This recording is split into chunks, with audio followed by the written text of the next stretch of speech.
Gougères, l'apéritif, famous appetizers, famous French food. This is served before you sit down for the meal. Along with your flute de champagne or kir, a popular before dinner drink made from crème de cassis and white wine, have a nibble on. Bourgogne.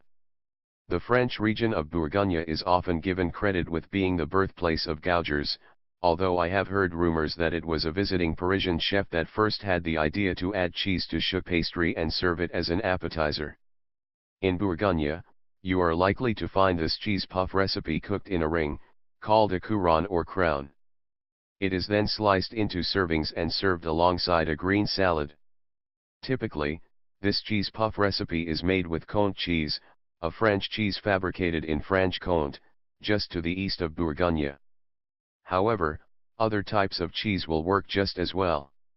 Cheese puff recipe. Here is an easy cheese puff recipe that goes by the elegant little name of Gougères, Gougères, in French.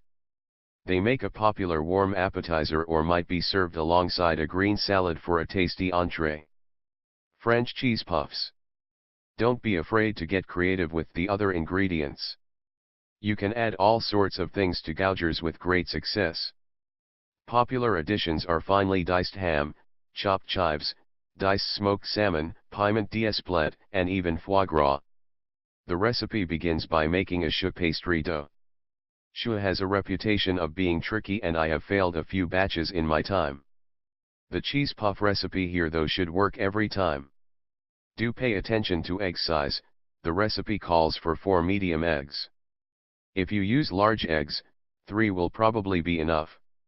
The final dough should be stiff and sticky. Don't expect the puffs to get as large as regular choux pastries. The cheese and other ingredients weigh things down a bit, but not to worry, Gougères are quite puffy enough. Be sure to serve these warm. You can make them ahead of time and store them at room temperature for several hours. Just pop them back in a hot oven for a minute or two to reheat. I wouldn't recommend refrigerating them, but you can freeze them quite nicely. To thaw, place the frozen Gougères on a tray and place in a preheated oven, 400 degrees Fahrenheit should be about right, for several minutes.